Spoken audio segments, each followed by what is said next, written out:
Cancer, hi, welcome to Mr. Queen PH at ito ang inyong energy update for December 16 to 31, 2024. If you're interested in private readings, meron tayong link sa description at sa pinned comment.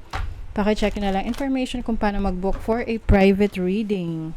And please subscribe to our channel to show your support, like, share this video, at mag-comment na rin kayo kung naka-resonate kayo sa reading. Okay, so let's see Cancer. Energy update, second half ng December for you. Okay, overall energy, possible challenge, opportunity, blessing. Okay, so you have the Page of Pentacles as your overall energy. Maaring ngayon, eager kayo to learn, to increase your knowledge, especially pagdating sa trabaho o yung mga pinagkakakitaan ninyo.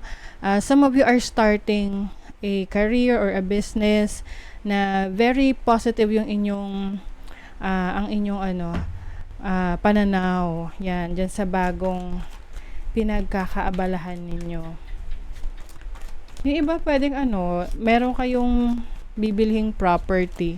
Kahit maliit lang, like maliit na lupa, ganyan, just to start something. What is the Page of Pentacles? The Six of Cups. Okay. So, something na malapit sa iyong family, mga mahal sa buhay. So, yung iba, pwedeng meron kayong itatayong negosyo, malapit sa family ninyo, or i-involve nyo yung family nyo rito, or yung tipong halimbawa meron kang family sa probinsya, magtatayo ka ng business doon, or bibili ka ng lupa, ganyan. Okay, and yung iba naman, maaring meron kayong binabalikang opportunity sa trabaho or business or sa career nyo na hindi nyo na pagtuunan ng pansin dati. So ngayon, aasikasuhin nyo na siya. Your challenge is the Knight of Pentacles. May mga times kasi na kayo, yung parang nagmamadali. Oo. Kailangan kasi dito is patience. Kapag meron kayong goals, syempre you have to take action, at isipin nyo rin na hindi naman yan nagkakaroon ng resulta overnight. So you really have to work hard para sa goals ninyo. What is the Knight of Pentacles? The Chariot. Oo. Some of you, meron kayong mga gustong i-pursue, pero the Chariot kasi, siya, kung magiging challenge mo siya, parang kulang sa action. Siguro pinag-iisipan nyo. Yung iba, pwedeng, meron kayong gustong bilhin. Okay? Tapos, pwedeng gusto nyo madali na mabili nyo na agad. Lalo na kung meron talaga kayong pambili. Kaya lang, ang tanong is, kailangan mo ba? 'Di ba? Kailangan mo ba siya? So, you have to think about it muna. Kasi baka pag nagastos mo na, ayun, wala nang balikan. 'Di ba? Tapos ma-realize mo, ay, hindi ko pala kailangan. Oo.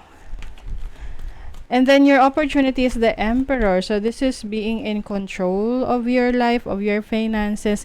So kung kayo ay nasa business or you are self-employed, I think mas magiging mature enough kayo na to handle your finances, your life. Ikaw yung merong responsibility sa mga decision mo. And even kung sa relationship man to or connections with your family, some of you meron kayong opportunity na parang to take the lead, no? Or meron kayong leadership role sa family or sa business or sa career path ninyo, trabaho ninyo, na medyo malaking responsibility. Okay? Pero kaya nyo naman. The Seven of Pentacles. This is about waiting for fruition. So, yung mga in-effortan nyo, trinabaho nyo, anytime soon, makikita nyo na yung resulta niyan. Kailangan lang muna ng patience. Kasi, kumbaga ano may mga missing piece pa, no? May mga, kumbaga sa sa construction, mga finishing touches pa. Oo, na kailangan. And then your blessing is the Hierophant. This is higher learning, wisdom. So you are blessed with wisdom, knowledge na makakatulong sa'yo para mapaunlad mo yung sarili mo and also to help others. So you have the Ten of Pentacles. Yung iba sa inyo kung may career path kayo na may kinalaman sa pagtuturo or pag-share ng knowledge ninyo, ng skills ninyo, ito ay magdadala ng mas maraming blessings financially sa inyo. Halimbawa, meron kayong YouTube channel na tutorial na channel na anything na tinuturo nyo, magluto, magkumpuni ng kung ano-ano. Ito ay magbibigay sa iyo ng mas maraming blessings, lalo na kung monetize ka na, and other opportunities na magdadala ng abundance sa iyong buhay. Yes. Yung iba naman, pwedeng meron kayong ma-receive na ang tawag doon, inheritance, mana. Or pwedeng ang inheritance rin naman kasi kahit naman hindi pa namaya pa yung taong magbibigay sa iyo niyan, pwede mo nang makuha yan. Example, binigyan ka ng parents mo, binigay niya sa iyo yung lupain sa probinsya, yung mga gano'n, pinagkakatiwalaan na sa iyo.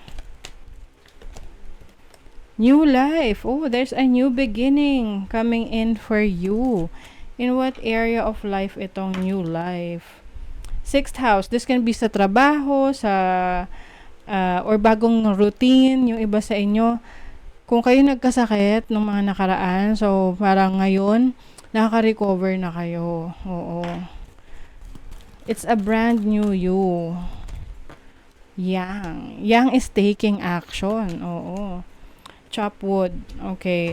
So, I think you are also going to be very busy ngayong week na to, ay ngayong second half ng December.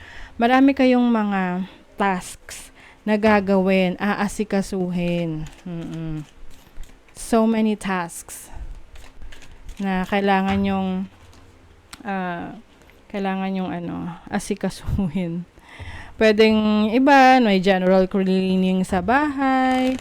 Yung iba, merong mga kinukumpuni. Or may mga personal projects kayo.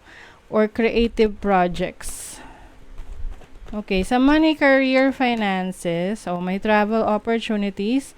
The people you are always with influence your future. So, piliin mo yung mga tao na magandang impluwensya sa'yo. Kasi, yan din yung magdidictate sa'yo kung ano yung mangyayari sa future. 'Di ba? Kung mga nakakasama mo is may magandang impluwensya sa'yo, edi maganda ang future para sa'yo. 'Di ba? Let's see your love life and family. Chemistry. If you are single, pwedeng meron kang kakonect ngayon. Feeling ko hindi pa wala pa tong relationship or commitment. May kakonect ka lang na nagugustuhan niyo yung isa't isa, but of course, kailangan mo munang kilalanin ang taong ito. Hindi porket masaya kayo palagi at nag-e-enjoy kayo sa isa't isa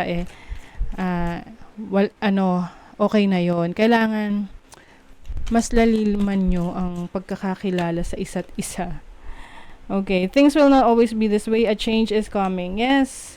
Merong major transformation or big changes coming to you. Increase your efforts if you want to achieve your goals. Oh, 'di ba, Cancer? Kung gusto mo talagang ma-achieve mo yung mga goals mo, kailangan daw mag-effort ka pa. And then, psychic ability, trust your intuition. So, ngayong second half ng December, magiging malakas yung instinct mo. It will help you na mas maging sensitive sa paligid mo. And of course, in making decisions, no? At kung alin or sino ang mga ipupurso mo sa buhay, mga taong hahayaan mong makasama mo Kasi minsan, yung iba may mga hindi magandang intentions, 'di ba? Mm-mm. You don't need someone else to fix you. Yes. You can fix your own self. 'Di ba? I think do sa Japan, no, kapag may nasisira daw ng mga ganito, ceramics or parang ganito, parang cup, nilalagyan siya ng gold. So, mas maganda yung nagiging itsura niya. Oo. So, you are responsible for your own mistakes. So, ikaw lang makakapag-ayos niyan. Okay? So, that is your reading, Cancer. Thank you so much. Bye.